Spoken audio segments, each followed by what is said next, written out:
আমি আজকে ব্যর্থ ভাই, মানে এই নিষ্ঠুর পৃথিবীতে আমি আজ ব্যর্থ ভাই।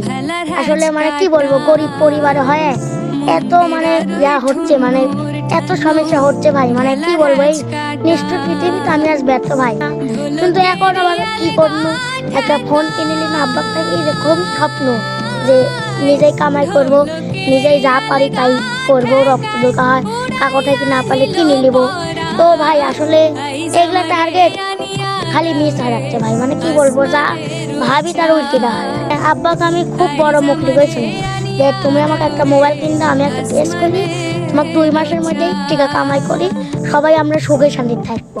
কিন্তু তা তো হলো না ভাই, কারণ টেস্ট খুলছি, ধরেন যে মোবাইল কেনার দামও উঠতেছে না, আবার যে এমবি তুললো এমবি তোলার দামও হচ্ছে না, বরং তারা লসের তরে যাচ্ছে।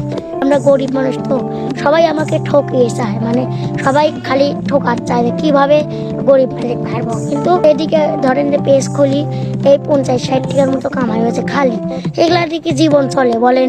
এগুলাতে তো জীবন চলে। এই জন্যই বললাম ভাই যে আমি পৃথিবীতে ব্যর্থ ভাই, মানে চারিদিকে থেকে আমাকে ব্যর্থ বানা ফেলেছে। কারণ আমরা গরিব মানুষ, আমাদেরকে খালি মানুষ ঠকাতেই চায়। তো ভাই গরিব মানুষকে কেউ ঠকাবেন না, কারণ আমরা এইদিকে না থাকলে ওই দিকে আছে। কারণ আমার মনটা ভালো বুঝলেন, আমরা ওর সবকিছু মনে করি না।